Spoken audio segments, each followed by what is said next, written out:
Hello, I'm Sam Gerrans. Today is Friday the 5th of April 2024, and today we're going to be looking at some of the conflicts and problems that the adherents to the Islamic religions have vis-a-vis the contents of the Qur'an. All right, today what we're going to be doing is looking at reader.quranites.com. As I say quite often in these talks, this is my own translation. You can get to it for free. However, if you don't like Sam Gerrans, you don't like his translation, or you simply don't understand the methodology that I've used in my translation, it's possible to get in any verse to another 3 translators who come from a broad spectrum of ideological approaches to this book. I'm not going to get into the details of that now. I'll try to keep this short. And what we're going to be looking at to begin with is this is chapter 2, Al-Baqarah, and it's verse 130.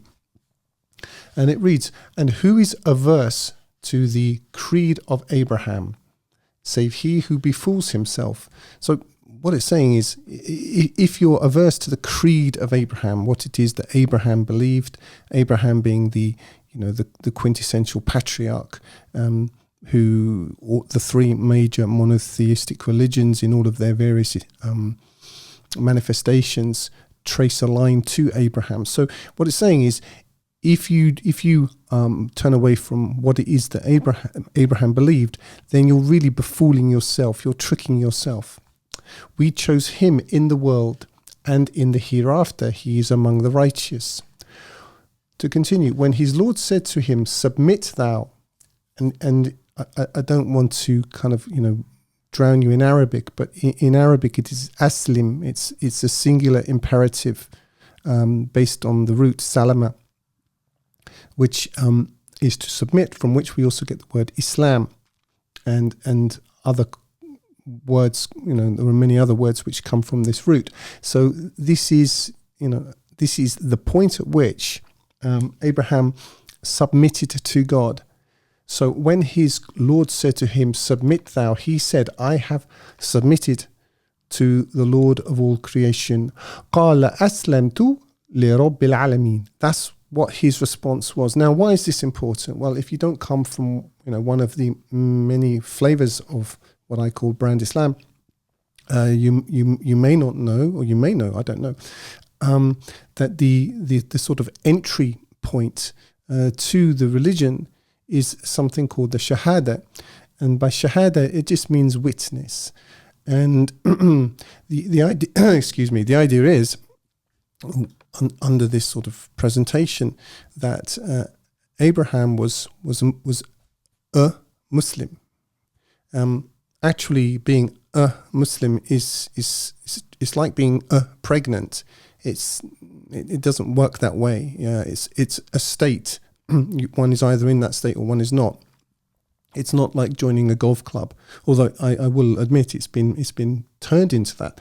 But what's interesting here is this is inconvenient for the various narratives which I classify somewhat disparagingly as brand Islam, because what he didn't say is, "I bear witness that there is no God but God, and I bear witness that Muhammad is the messenger of God," or anything like that. Now that's the entry ticket to the religions of Islam. It just is. But that's not what he did. Now, this really wouldn't matter to most people, certainly wouldn't matter to me, except that the brand Islam claims this book as its foundation.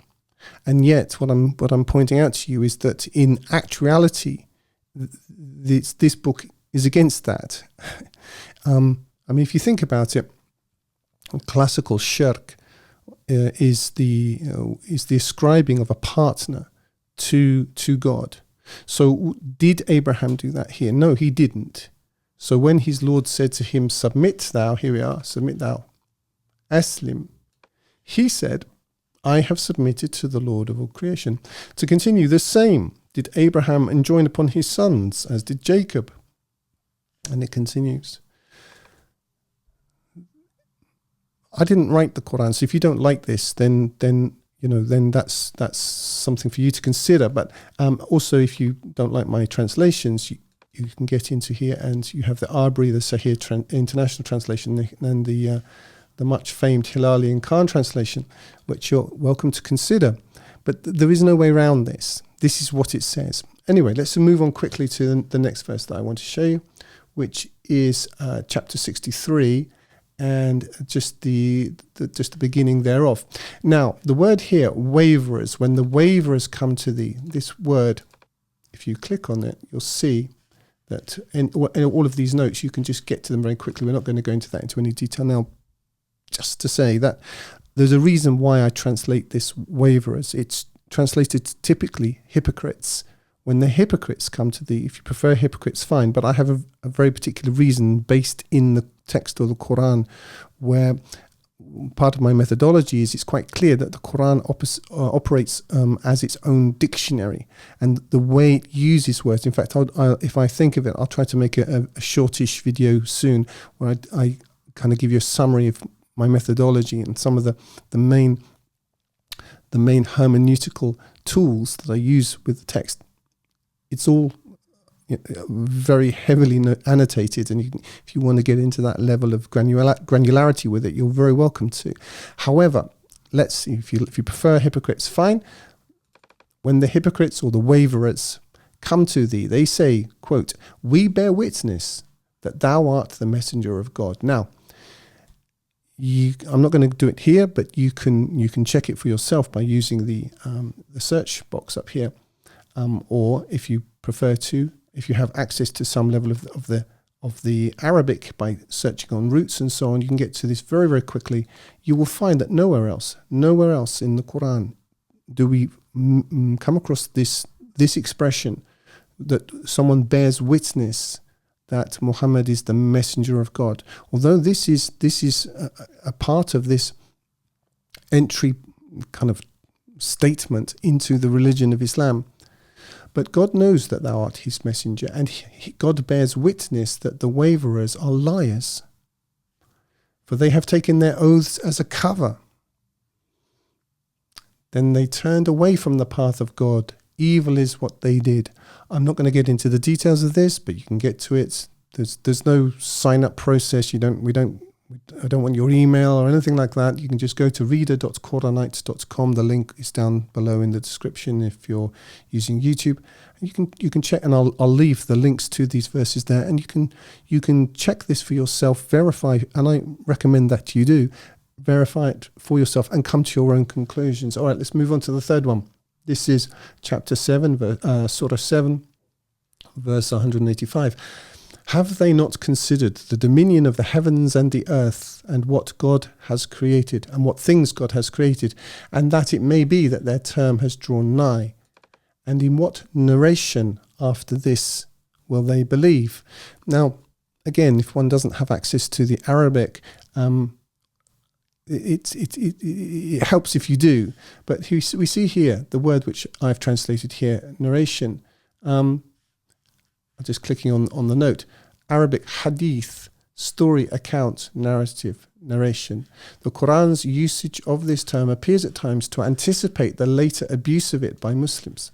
So you can then, if you wish, you can go in and just look at the Arabic grammar.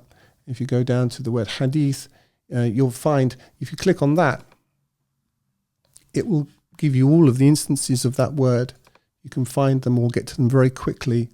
You see them marked in red there, and you'll see how the Quran uses this word. And words can be made to change their meanings over time. I mean, I'm leaving aside this word, but for example, if you take the word gay, I mean, I'm old enough to remember when it meant something other than sodomite. It used to mean happy, blithe, and merry, but it's been turned into something completely different. Words acquire meaning by dint of usage, and this has been part of my hermeneutical process with the Quran, is taking how it uses words, and so the Quran actually operates as its own dictionary. Anyway, just something to consider, the way that the Quran uses this word, and even if we leave these sort of more erudite points to one side, And in what narration after this will they believe? Well, we find that people believe in all kinds of different narratives. And a lot of them are called this. Anyway, last one. Chapter 17 or Surah 17, verse 73. And they had almost seduced thee away from that we revealed to thee, that thou invent about us other than it, and then would they have taken thee as a friend. Now, if you wish to verify the truth of this, I invite you, if you have the time and the inclination, to go to a mosque and see how long you can stay in there by just talking about the Qur'an alone. I'm not a betting man, but I would lay fair odds that you'll be out of there in an hour, and probably not by your own volition. These are just 4 verses which are worth considering. I'm not by any means implying that people who hold to the hadith are, all damned or anything like this. It's not my position. Just as it's not my position that all people who hold to the Torah or all Christians or something like this. No.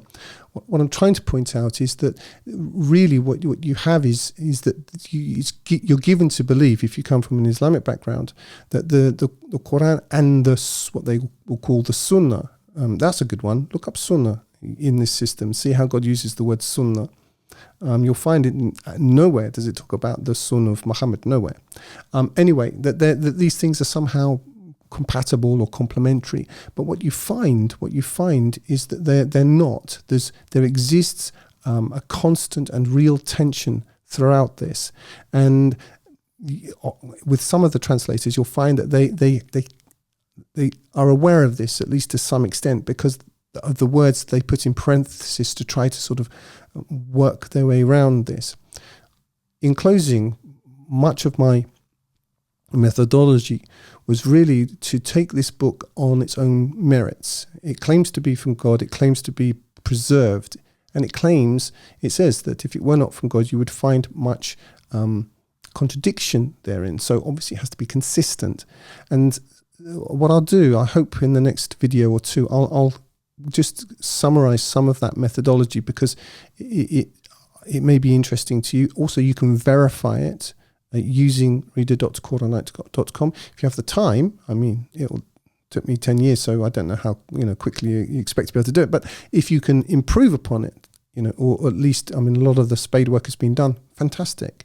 It's not like, this, I'm holding on to this because this is my baby, and anybody who criticizes it, I'm going to start crying. No, what I did was approach this book on the basis of the terms which it presents, because nobody else had done it. That's literally the only reason. When I first, just as an aside, when I first started reading the Qur'an, because I have a literature background. I'm used to reading books and considering their contents for themselves. I thought somebody else would have done this, but as I looked into it, they hadn't, and so I did. But if anybody can do it better, great. Anyway, that's it. Thanks for listening, and bye for now.